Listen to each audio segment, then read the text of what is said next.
안녕하세요. 산타한 제이선입니다. 우리나라는 국토의 70%가 산지로 되어 있고 과거 성공적인 녹화 산업으로 인해 산지의 대부분이 숲으로 이루어져 있는데요. 이렇게 울창한 숲이 많다 보니 도시를 조금만 벗어나면 어디를 가도 푸르른 숲을 볼 수 있습니다. 저는 등산 유튜버로서 숲을 그렇게 좋아하는 편은 아니지만 몇몇 숲들은 정말 감탄을 자아낼 만큼 아름다운 모습을 보여주는데요. 오늘은 제가 가본 숲 중 가장 아름다웠던 숲 9곳을 소개해 드리도록 하겠습니다. 정말 어디 하나 빼놓을 수 없이 너무 아름다운 곳들이고요. 한번 가보시면 절대 후회하지 않을 멋진 곳들인데요. 끝까지 보시면 우리나라 숲들의 아름다움을 느끼실 수 있을 겁니다.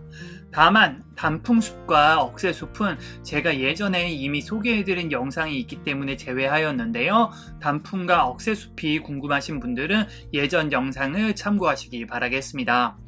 언제나처럼 모든 영상은 제가 직접 촬영한 영상이고요. 자세한 코스가 궁금하실 땐 더보기란에 영상을 링크해놨으니 참고하시기 바라겠습니다. 그럼 가장 먼저 소개해드릴 아름다운 숲 첫 번째는 장태산 메타세카이어 숲입니다. 메타세카이어는 보통 35m까지 자라고요. 최대 50m까지 자라는 나무인데요. 우리나라에서 드물게 높게 자라는 나무이기도 합니다. 장태산은 국내 최대 규모의 메타세카이어 숲이 울창하게 형성되어 있는 곳인데요. 넓은 장태산 휴양림을 따라 자라있는 메타세카이어 나무 자체도 장관이지만 숲 사이로 스카이웨이와 전망대를 조성하여 다양한 높이에서 메타세카이어 숲을 볼 수 있는 것도 큰 장점입니다. 특히나 10분 정도만 올라가면 만나는 전망대는 인스타그램에서 인생샷 성지로 떠오르면서 더욱 많은 사람들이 찾고 있는데요. 메타세카이아는 특이하게도 침엽수이지만 낙엽이 지는 나무이기도 합니다. 보통 11월 중순이 되면 이파리가 주황색으로 물들며 떨어지기 시작하는데요. 이맘때가 되면 더욱 멋진 모습을 보여줍니다. 방문을 원하시는 분들은 장태산 자연휴양림에 주차를 하신 뒤 여유롭게 2시간 정도면 다 돌아볼 수 있는데요. 국내에서 보기 힘든 높다란 나무가 이룬 숲이 이국적인 정취를 만들어내고 정비와 시설이 잘 되어 있어 누구에게나 추천하는 멋진 숲이니 꼭 한번 가보시는 걸 추천드립니다. 다음 두 번째로 소개해드릴 아름다운 숲은 발왕산 천년주목숲입니다. 주목은 은은한 붉은 빛을 띠고 있다고 하여 붉은 주자를 사용하여 주목이라 하는데요. 우리나라에서는 보통 1000m 이상의 고봉들의 군락지가 형성되어 있습니다. 대표적인 군락지로는 덕유산, 소백산, 태백산과 발왕산이 있는데요. 모두 너무 멋진 곳이지만 주목 사이로 산책로를 조성하여 주목을 편하게 볼 수 있는 발왕산을 대표적으로 소개해드립니다. 주목은 살아서 천년, 죽어서 천년이라는 말이 있을 정도로 수명이 길기로 유명한데요. 발왕산에는 아버지 주목을 비롯하여 수령이 1000년이 넘은 주목을 여러 그루 볼 수 있는데요. 한아름이 넘는 나무둘레와 수십 미터가 넘는 주목들을 가까이서 보시면 제가 왜 이리 추천하는지 아실 수 있을 겁니다. 특히나 주목은 높은 곳에서 자라기 때문에 겨울철 눈 온 뒤 방문해 보시면 커다란 주목에 눈꽃이 가득 핀 모습을 보실 수 있는데요. 원래도 아름답지만 새하얀 눈꽃이 핀 주목의 모습은 장관이라고 표현하기에 부족함이 없습니다. 게다가 발왕산 천년주목숲은 케이블카가 설치되어 있어 남녀노소 누구나 편하게 볼 수 있고요. 정비도 굉장히 잘 되어 있어 산책하기 좋으니 꼭 한번 가보시길 추천드립니다. 참고로 발왕산 이외에도 덕유산, 소백산 등에서 멋진 주목숲을 볼 수 있는데요. 모두 특색이 있는 곳들이니 한 번씩 가보시는 걸 추천드립니다. 진짜 큽니다. 와. 다음 소개해드릴 아름다운 숲 세 번째는 경기도 광주의 화담숲입니다. 화담숲은 오늘 소개해드릴 숲 중에 가장 사람의 손길이 많이 닿은 숲인데요. 입구의 천년 화담송부터 자작나무 숲, 핑크뮬리, 소나무 숲 등을 조림하였으며 숲을 따라 모노레일을 설치하여 오늘 소개해드리는 다른 숲에선 볼 수 없는 화담숲만의 분위기를 느낄 수 있는 곳입니다. 4000여 종의 다양한 수종뿐만 아니라 500여 점의 분재도 볼 수 있어 다양한 수목을 보는 재미가 있는 곳인데요. 특히나 단풍철이 되면 예약이 힘들 정도로 많은 사람들이 몰리곤 합니다. 저도 단풍철에 방문해보니 왜 이리 많은 사람들이 찾는지 알 수 있을 정도로 아름다운 곳이었는데요. 단풍철에 예약이 쉽지 않지만 취소표가 많아 시간을 조금만 투자하시면 표를 구하실 수 있으니 꼭 한번 가보시는 걸 추천드립니다. 오늘 본 단풍 중에 제일 예쁜 것 같네요, 얘가. 다음 네 번째로 소개해드릴 아름다운 숲은 통도사의 무풍 한송길입니다.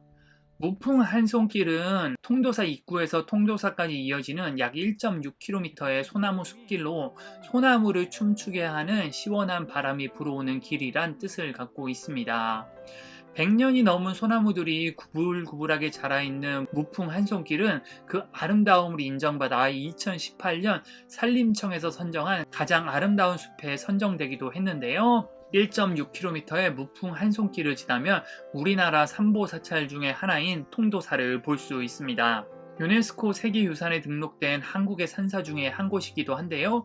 부처님 진신사리가 모셔진 사리탑을 비롯하여 단청이 바랜 고즈넉한 통도사의 점각들은 다른 사찰에서 보기 힘든 독특한 정취를 보여줘 개인적으로 가장 좋아하는 사찰이기도 합니다. 보통은 많은 분들이 무풍 한송길보다는 통도사를 보러 방문하시는데요. 통도사만 보지 마시고 우리나라 최고의 소나무 숲 중 한 곳인 무풍 한송길을 꼭 한번 걸어보시는 걸 추천드립니다. 다음 소개해드릴 아름다운 숲 다섯 번째는 태백산 고사목 숲입니다. 바랑산 천년주목숲을 소개해드리며 주목은 살아서 천년, 죽어서 천년 간다고 말씀을 드렸는데요. 바랑산은 살아서 천년 가는 주목을 보여준다면 태백산은 죽어서 천년 가는 주목을 보실 수 있습니다. 말씀드렸다시피 주목은 소백산, 덕유산, 바랑산 등 다양한 곳에서 볼 수 있지만 고사목을 이렇게 많이 볼 수 있는 곳은 흔치 않은데요. 전국에서 고사목을 가장 많이 볼 수 있는 곳이 바로 태백산입니다. 태백산 장궁봉 부근에는 생명을 다해 이파리가 다 떨어졌지만 자리를 꿋꿋이 지키고 있는 고사목들을 만날 수 있고요. 아직 살아있는 커다란 주목뿐만 아니라 바람이 많이 불어 독특하게 자란 나무들과 함께 기기묘묘한 모양의 나무들을 볼 수 있어 다른 곳에선 볼 수 없는 독특한 아름다움을 자랑합니다. 태백산 역시도 겨울에 눈이 많이 오는 지역이라 겨울에 가시면 눈꽃과 함께 보실 수 있는데요. 다만 오늘 소개해드린 다른 곳들은 모두 가벼운 트레킹인 반면 태백산은 등산을 해야 하는 곳이라 체력이 약하신 분에게는 부담이 될 수 있습니다. 그렇다고 해서 너무 겁먹으실 필요는 없는데요. 태백산은 1500m가 넘는 고산이지만 시작점인 유일사 주차장 고도가 900m가 넘어 그리 힘든 코스는 아니니 참고하시기 바라겠습니다.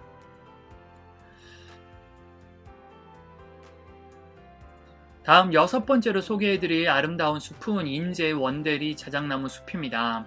자작나무는 특유의 하얀색 나무 껍질과 곱게 자라 쭉쭉 뻗은 모양새가 무척이나 인상적인 나무인데요. 고위도에서만 자라기 때문에 우리나라에서 보기가 쉽지 않습니다.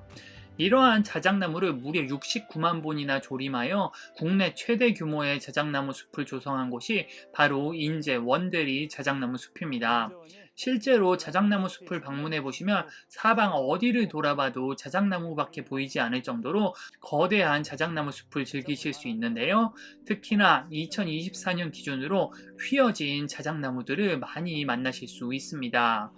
지난 겨울 강원도 지역에 비가 내리다가 갑자기 추워지며 빗물이 나뭇가지에 달라붙은 상태로 얼어버리는 일이 있었는데요. 나뭇가지에 붙은 얼음이 무거워 나무들이 무게를 이기지 못하고 휘어버리거나 부러지는 일이 발생했습니다. 등산을 많이 하는 저도 처음 보는 희귀한 현상이었는데요.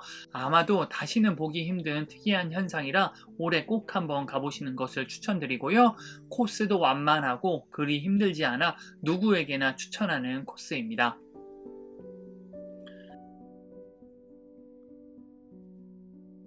다음 일곱 번째로 소개해드릴 아름다운 숲은 경주 삼릉 소나무 숲입니다. 이전에 소개해드린 통도사 무풍 한송길이 오래된 아름드리 소나무가 가득한 숲이었다면 삼릉 소나무 숲의 도래솔은 그리 크진 않지만 불규칙하게 구불구불 자라있는 모습이 신비하기 그지없습니다. 삼릉숲은 과거 사진작가 배병우 씨의 사진을 엘튼 존이 구매하면서 유명해졌는데요. 이후에도 미스터 선샤인의 촬영지에 사용되는 등 아직도 많은 분들이 찾는 곳입니다. 경주에 가면 자주 들리는 포석정에서 그리 멀지 않은 곳이니 같이 둘러보시는 걸 추천드리고요. 삼릉숲은 지붕 없는 박물관이라 불리는 경주 남산 자락에 위치해 있는데요. 삼릉에서 시작하여 남산을 오르다 보면 수없이 많은 불상과 마애부를 만나보실 수 있습니다. 국보와 보물로 지정되어 있는 다양한 문화재들이 많아 하나하나 찾는 재미가 있으니 같이 둘러보시는 걸 추천드립니다.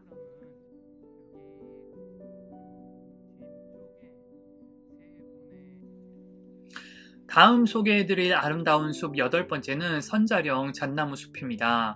선자령은 대관령 부근에 위치한 고개인데요. 제가 이곳을 추천하는 이유는 마치 캐나다를 연상시키는 설경 덕분입니다.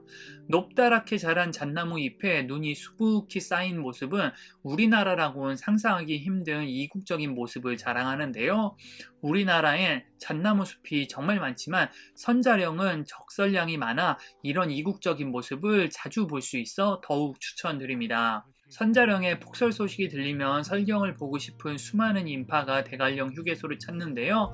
대관령 휴게소에서 선자령을 돌아보는 순환 코스는 왕복 12km, 약 4시간 30분 정도 걸리는 코스로 누구나 어렵지 않게 돌아보실 수 있는데요. 다만 선자령 부근은 바람이 세차기로 유명해서 겨울철에는 방한 냄비를 단단히 하고 가시는 걸 추천드립니다. 겨울철에 트레킹이 부담되시는 분들은 대관령 휴게소 부근만 돌아보시고 근처의 양떼 목장 등을 보시는 것도 좋은 방법입니다. 다음 마지막으로 소개해드릴 아름다운 숲 9번째는 제주도의 사려니 숲길입니다.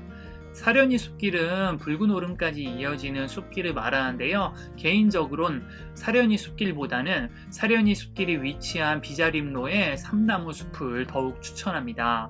사려니 숲도 다양한 나무가 울창한 숲길인데요. 개인적으로 그리 특별할 건 없다고 생각하는 편이고요. 하지만 입구의 삼나무 숲만으로도 꼭 한번 가볼 만한 곳이라고 생각합니다. 사려니 숲길 입구에만 삼나무가 많은 것은 아니고요. 비자림로를 따라 양옆으로 삼나무가 자라있어 드라이브를 하기에도 좋은 곳입니다.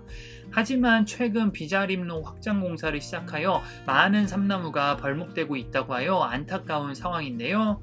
저도 공사가 시작된 이후 가보지는 못했지만 부디 아름다운 삼나무 숲이 많이 상하지 않길 바라는 마음입니다.